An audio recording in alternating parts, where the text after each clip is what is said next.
Hejo, zapraszamy dzisiaj na ekspresowe porównanie dwóch szczotek, czyli szczotki Denman Brush oraz szczotki Wet Brush Paddle. To są moi dwaj ulubieńcy szczotkowi i porównam je w praktyce, czyli po jednej stronie użyję jednej szczotki, a po drugiej stronie użyję drugiej i zobaczymy, która sprawdzi się lepiej do wczesywania, do stylizacji i generalnie jeśli chodzi o efekty, więc zapraszam serdecznie do oglądania dalej.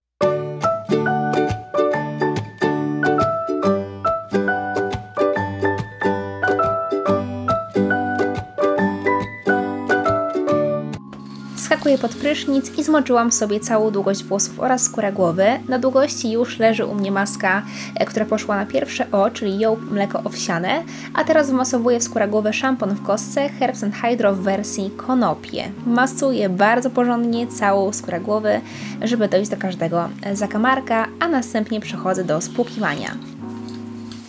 Po spłukaniu i szamponu i maski z włosów przechodzę do zamknięcia pielęgnacji emolientem, czyli do aplikacji odżywki emolientowej. W tym przypadku używam emolientowego irysa od Anwen, czyli mojego ulubieńca wszechczasów. Aplikuję go na włosy, wgniatając go w długość, a następnie wczesując to wszystko szczotką. Używam do tego szczotki Wet Brush, czyli jednego z rywali dzisiejszej bitwy szczotkowej, a o tym dlaczego używam akurat jej powiem Wam nieco później. Po spłukaniu odżywki emolientowej przechodzę do aplikacji odżywki bez spłukiwania od Giovanni. Jest ona bardzo lekka i nie żałuję sobie jej ilości. Rozsmarowuję ją sobie po włosach, a następnie przechodzę do aplikacji kremu stylizującego od Aunt Jackie's Curl La La. I tak samo aplikuję go na włosy, delikatnie wczesując go w długość. Teraz dzielę moje włosy na dwie części, lewą i prawą stronę i zaczynam od lewej strony i dzielę ponownie ją na kolejną połowę. Górę sobie podpinam spinką z Pepco za parę złotych i przechodzę do stylizacji samego dołu. Na początku rozczesuję jeszcze delikatnie dół, to jest już trochę ułatwione, ponieważ wcześniej rozczesywałam włosy szczotką Wet Brush przy aplikacji odżywki emolientowej, więc teraz idzie mi całkiem gładko. Rozczesuję je, a następnie przechodzę do stylizacji tą szczotką, czyli do wywijania jej na grzbiecie. Staram się odbijać włosy do około 90 stopni od głowy, żeby objętość się pojawiła i żeby nie leżały płasko przy głowie. Następnie przechodzę do górnej części tej połowy i robię to samo, czyli po prostu rozczesuję włosy, daną partię, a następnie wywijam całość na grzbiecie. Z tą partią miałam niemały problem, tutaj się delikatne jakieś splątania pojawiły, z którymi Denman sobie słabo radził, więc z nią akurat trochę się tutaj namęczyłam.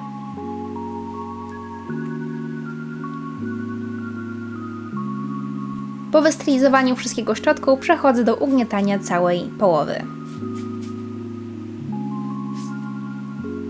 Teraz pora na prawą część, tak samo dzielę sobie ją na połowę i górę podpinam spinką z Pepco. Dół rozczesuję, tu idzie mi to o wiele sprawniej, ponieważ Wet Brush jest o wiele szerszy i też po prostu całość idzie płynniej. I robię to samo co po tamtej stronie, czyli po prostu przeczesuję szczotką dane pasmo i na końcu wywijam na grzbiecie. W tym przypadku oczywiście grzbiet jest prostokątny, więc nie jest to tak proste jak w przypadku Denmana, ale staram się robić bardzo podobnie.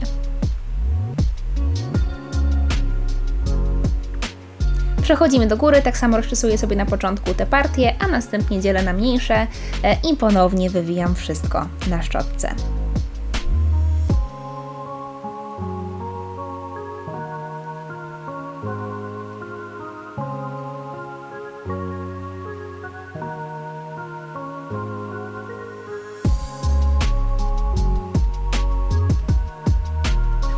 I moją prawą stronę tak samo ugniatam, a następnie przechodzę do ugniatania już całości razem. Pochyliłam też głowę do dołu i też całość wygniotłam głową w dole, a następnie wygniatam całość już z moim ręcznikiem marki Hejobai Zakręcownia. Jest to ręcznik z wiskozy bambusowej, który niesamowicie dobrze pochłania wodę i dzięki temu skręt idzie znacznie wyżej i też jest o wiele mocniejszy niż przy standardowym ręczniku czy na przykład koszulce bawełnianej.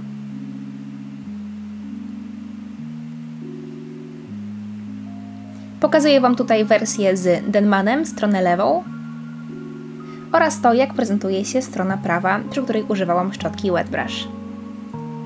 Do zobaczenia! No dobra, jak już widzieliście, po tej stronie użyłam szczotki Denman Brush, a po tej stronie użyłam szczotki Wet Brush. Tak prezentują się efekty po wyschnięciu włosów. Włosy wysychały całkowicie naturalnie i niedawno użyłam 2 kropel mojego ulubionego serum silikonowego, czyli Insight Płynne Kryształki. Póki co nie będę jeszcze oceniać efektu, do tego jeszcze zaraz przejdziemy, ale na razie skupimy się na tym, jak wygodnie czy niewygodnie używało mi się każdej z tych 2 szczotek. Tak jak widzieliście, jeśli chodzi o szczotkę Denman Brush, ona była używana tylko i wyłącznie przy stylizacji włosów.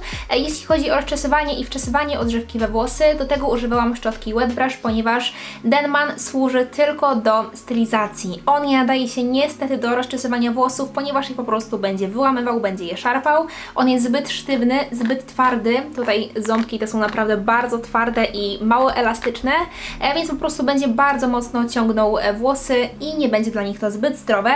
Jeśli chodzi o Wet Brush, te ząbki są o wiele bardziej plastyczne, ale i tak jest to nie taka miękka szczotka, jak na przykład w przypadku szczotki od Elbiotyki, czy na przykład szczotki od Anwen. One są dla mnie zbyt miękkie i aż wręcz nie wchodzą mi dobrze we włosy, w moje gęste włosy, a ta szczotka jest idealna do takich gęstych włosów, ale do niej oczywiście jeszcze zaraz przejdę. Jak już mówiłam, nie używałam tej szczotki do wczesywania, tylko i wyłącznie do stylizacji włosów i tak naprawdę no efekty, jakby wrażenia po jej użyciu są bardzo podobne do tego, co było wcześniej, czyli po prostu trochę się z nią męczę. Męczę się z nią pod takim względem, że faktycznie te twarde i nieelastyczne ząbki są bardzo mocno wyczuwalne podczas pracy z nią i trzeba mieć idealnie rozczesane włosy, żeby ta praca szła dobrze, sprawnie i bezboleśnie. Więc jak widzieliście, jeśli chodzi o prawą stronę, przyczesywałam ją na przykład raz czy 2 i od razu już mogłam ją zawijać. Przy tej stronie z Denmanem musiałam kilka razy dobrych rozczesać dane pasmo, żeby w końcu je móc później na tym grzbiecie zakręcić. Więc to jest dłuższa sprawa, dłuższa zabawa i faktycznie troszeczkę bardziej bolesna, no i mniej przyjemna. Jeśli chodzi o szczotkę Wet Brush, ona jest idealna do rozczesywania włosów, do ich rozczesywania na sucho, na mokro, do wczesywania odżywki, do wczesywania stylizatora, ponieważ to jest niesamowicie przyjemne. To jak te ząbki suną po włosach, to jest czysta magia, nie czuć żadnego pociągnięcia. Jak jest kołtun, to absolutnie jakby nie boli to rozczesywanie jego, nie ciągnie, naprawdę przepięknie i magicznie sunie po tych włosach i po prostu kołtuny i wszelkie inne splątania znikają. Przy tej szczotce dopiero po raz pierwszy mogłam zrezygnować z rozczesywania włosów na sucho przed myciem, a dobrze wiecie, jeśli mnie już dłużej oglądacie, że to był mój must have. Jakby ja bez tego po prostu nie myłam włosów, musiałam na początku je rozczesać na sucho porządnie. W tym przypadku już nie muszę tego robić, ponieważ wiem, że szczotka sobie poradzi z rozczesywaniem na mokro na odżywce bez bólu. No i jeśli chodzi o stylizację, ona na pewno przebiegła o wiele szybciej niż w przypadku stylizacji ze szczotką Denman Brush, ponieważ porównajcie sobie szerokości, grubości, wielkości w ogóle tych szczotek. Wystarczyło, żebym po prostu podzieliła tę połowę moich włosów jeszcze na pół i 2 razy pociągnęła szczotką i wszystko byłoby już zrobione. To, co oczywiście przeszkadza trochę, to to, że faktycznie ta szczotka jest płaska z tyłu, więc nie mogę sobie fajnie nawinąć włosów na grzbiet, jak w przypadku tej szczotki. Tutaj faktycznie te włosy zawijają się bardzo ładnie na tym grzbiecie i się bardzo ładnie na nim wywijają.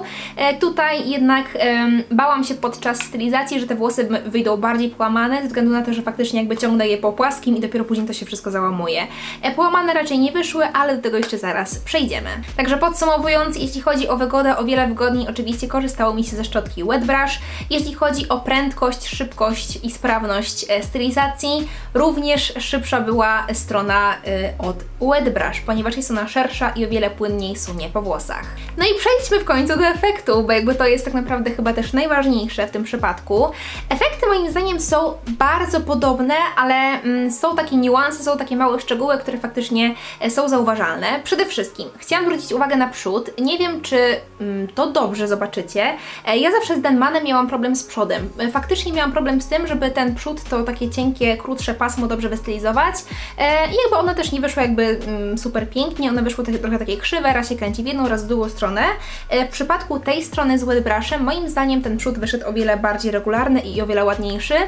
Włosy są już delikatnie generalnie spuszczone, nie wyszły takie idealnie dociążone jak chciałam, ale tak czy siak jakby na tym się już nie skupiajmy.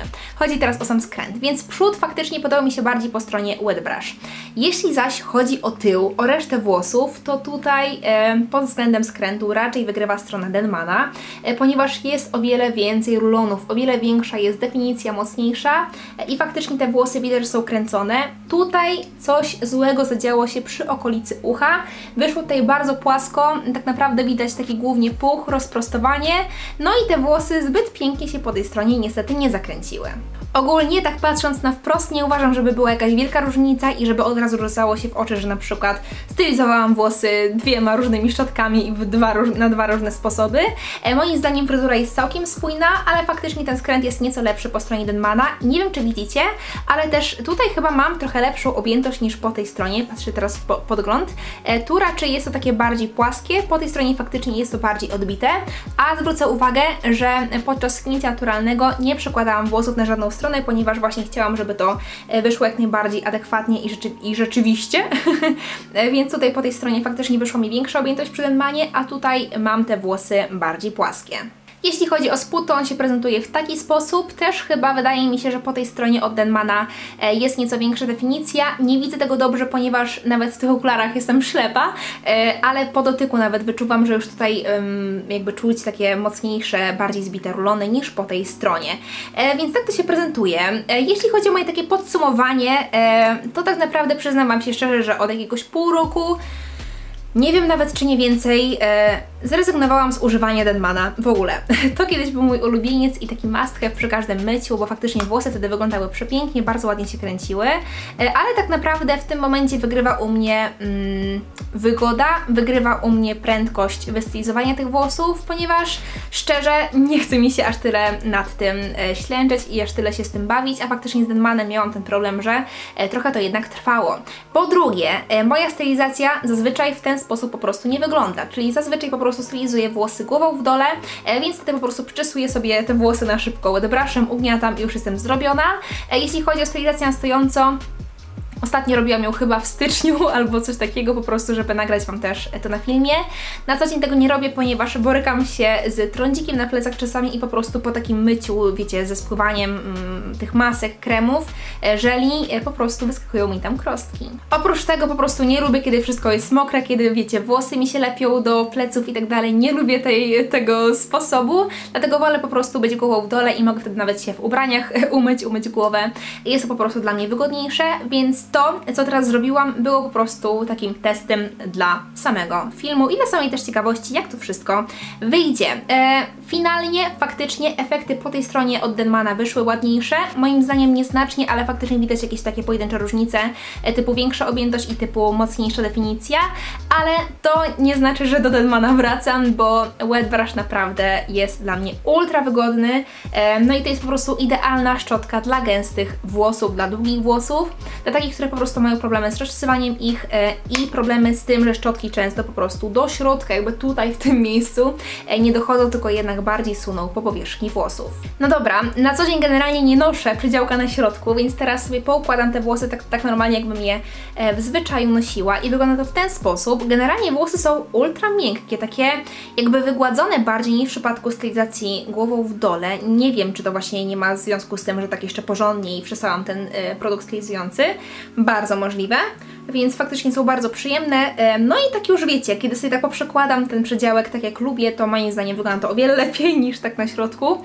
Na środku to mam taką wtedy, wiecie, jezusową fryzurę. A w ten sposób wygląda to super i tutaj też faktycznie widać, że te włosy są bardziej rozprostowane przy wersji wet brushowej, a tutaj jest jednak większa definicja. Więc tak, jeśli chodzi o efekt na włosach, faktycznie wygrała szczotka Denman Brush. Jeśli chodzi o samo użytkowanie szczotki, wygrała szczotka Wet Brush, która jest po prostu moją ogromną miłością i absolutnie nie planuję się z nią rozstawać. Jestem mega ciekawa, czy chcecie zobaczyć film z porównaniem, w ogóle z recenzją zbiorczą wszystkich szczotek, jakie posiadam w swoim asortymencie włosowym i akcesoriowym. Trochę ich mam, trochę ich mi się nazbierało, ponieważ mam szczotkę Wet Brush, mam Denmana, mam podróbkę Wet Brusha z Hebe, w sensie taką, wiecie, Hebe szczotkę. Mam szczotkę od Anwen, mam szczotkę Flexi Brush oraz mam szczotkę od Elbiotiki. Chyba jeszcze ją mam, albo ją wyrzuciłam.